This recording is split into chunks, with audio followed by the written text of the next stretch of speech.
He was an evil person, and because the people supported him, the whole community was destroyed. And the whole thing's wiped out by Allah. So this was kind of a last-ditch effort by God to give them one last chance to accept. And when they killed the camel, that was the last straw, and Allah destroyed them totally. That was the people of Thamud. For Pharaoh, we also have a miracle in the second category. This is a miracle that's given to people, kuffar, who are stubborn, who don't really want to believe. So Moses, in addition to his staff in his right hand, he had some other miracles that he brought for the people. Pharaoh was playing games with him. And so one of the things that Allah does is He sends 5 different unnatural disasters, supernatural disasters to the Egyptians.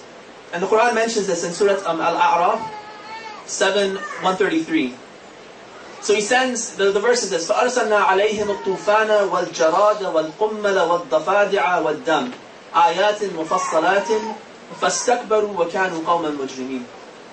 We sent down upon the Egyptians, the people of Pharaoh at the time of Moses, we sent down upon them storms and some sort of a flood. And these are mentioned in the Bible as well, in the Old Testament. So we sent a flood, we sent locusts, we sent qummal, are like ticks, and it's an infestation of ticks. We sent an infestation of frogs, and everything was frogs for a couple of days. And then blood. We turned the Nile into blood.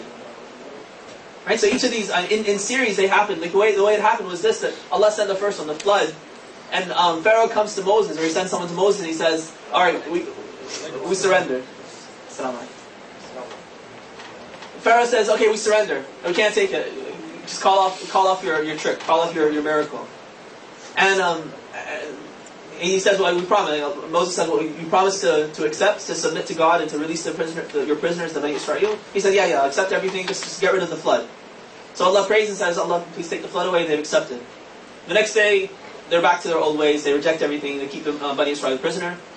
The next day, I'm saying days, just kind of for the sake of the story. I don't know what the time frame was, but the next tragedy that occurred was the locusts. So these flocks of locusts come in and they eat up everything. Right? Locusts they ravage the crops, eat everything in sight. And so they come in and they do that. Again, Pharaoh makes the same promises. Again, it's lifted. Same thing. Right? 5 chances to do this. And then the frogs, the ticks first, and the frogs. Everything was frogs. They had frogs coming out from everywhere. The 10 Commandments. I think the 10 Commandments portrays this part very, very well. How the frogs were everywhere. 10 Commandments, the movie with Charlton Heston. And then the last one was blood. Right? They have to drink water. Every time an Egyptian would touch the water to drink, it would be blood. The Bani Israel, when they drank, it would be water. So the Egyptians tried to play tricks, and they'd be like, "Hey, let's get our slaves, these Jews, let's get them to take the water out." And it's like, quickly we'll trick Allah and we'll drink it. And it's the same thing would happen. As soon as they took it in their hands, it would turn to blood, and they couldn't drink it. Right? So it's too much for them. They ask for reprieve, and they do the same thing over and over again. And so finally, this is the kind of miracle there for stubborn people, to knock them over the head. When they reject, then the parting of the Red Sea occurs, and Pharaoh and all of his people are destroyed. Noah's flood is also this kind of miracle, in the second category of miracles. And so it was a last chance. 950 years Noah is a prophet with them. 950 years. That's only the time he was a prophet. We don't know how long he lived. Maybe it was more than that, more than 950 years. So for 950, if you read Surah Nuh, it's in the end of the Quran, I think it's the 29th or 28th juz. It's just he's so fed up with his people. He's so fed up with them, he has no more patience for them. After 950 years, not a single person believes. After 950 years, he has 4 followers. Can you imagine? Think of your community. Sometimes we feel discouraged. You're working for years and years, and your community is still 20 people or 30 people. Right? We feel discouraged. Noah spent 950 years, and all he got was a couple of people. Even his own son rejected his call and was destroyed. Even his own wife was destroyed. So the Noah's flood was the same way. It was a miracle from God to destroy the people because they were so stubborn, they're so hopeless, that basically the human race was a failure up to that point. The only people who had succeeded as human beings were these 4 or 5 people with Noah. So Allah says, let's destroy everyone else, let's start over again. From Adam until now, it's all been a failure except for these 4 people. These 4 people are the new Adams. So start with them, get them on the ark, get some animals on the ark so we can preserve these species. I don't have to create everything over again. and destroy everything and start over again from scratch. In the same way, the second category, the destruction of Ad and Thamud and Sodom and Gomorrah, all of these destructions that occurred of these people because of their rejection of faith, it was from the second kind of miracle.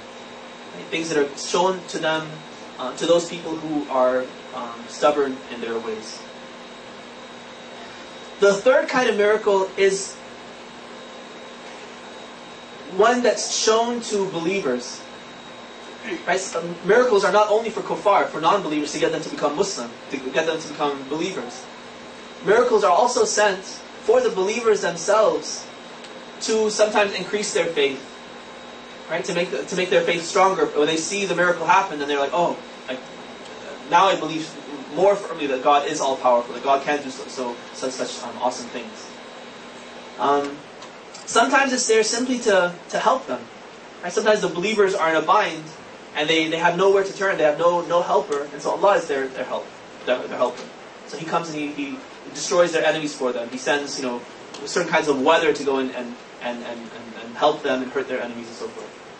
So we have examples of this, quite a few in the Quran. For the Bani Israel, we have lots of examples of this. This is the third kind of miracle. One is the 12 springs that gush forth. Right, the Bani Israel, they're on this, in Arabic it's called a teeth. A teeth is the Exodus. Right, the Exodus, when they're kind of lost in the desert, they're wandering in the desert for 40 years. Allah tells Moses that you don't even have to find water. You don't have to find a water source. You have this rock. Right, just knock the rock with your stick, with your staff, and when you do that, these 12 streams will gush forth. And it's 12 streams because the tribes of the Bani Israel were 12. If there were just one stream, they would have all fought over it.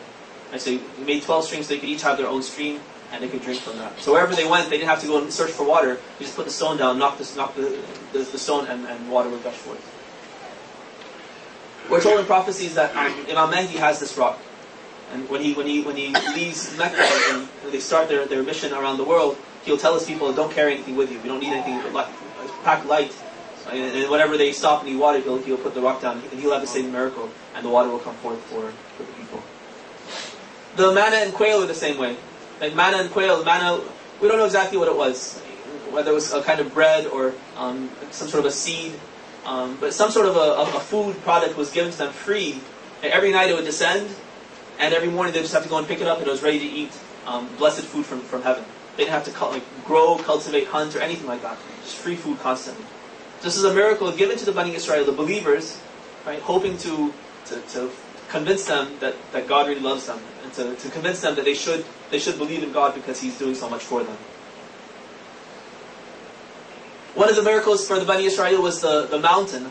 Right, when Allah tells them that I want to make a covenant with you, you need to promise me certain things. Right, they hesitate. Despite the fact that they've seen so many miracles, they hesitate. They're like, no, we don't really want to do this. We don't want to make this covenant with you. So Allah has this mountain lifted up over them. The Quran narrates all these things. All the things I'm mentioning are Quranic. I try not to draw too much from ahadith before we understand the Quran itself. So especially with miracles, like the only miracles we can be 100% sure about are the ones that are in the Quran. Any other miracle, we can only say it's possible. We can't say yes, it definitely happened. So he lifts the mountain up and basically hangs it over their heads as covenant or else this. Right, accept the covenant, or you're all destroyed by the mountain. And so then they're like, okay, now we'll accept. And so they accept the covenant, and that's done with them. Or the parting of the Red Sea. Right, this is an instance where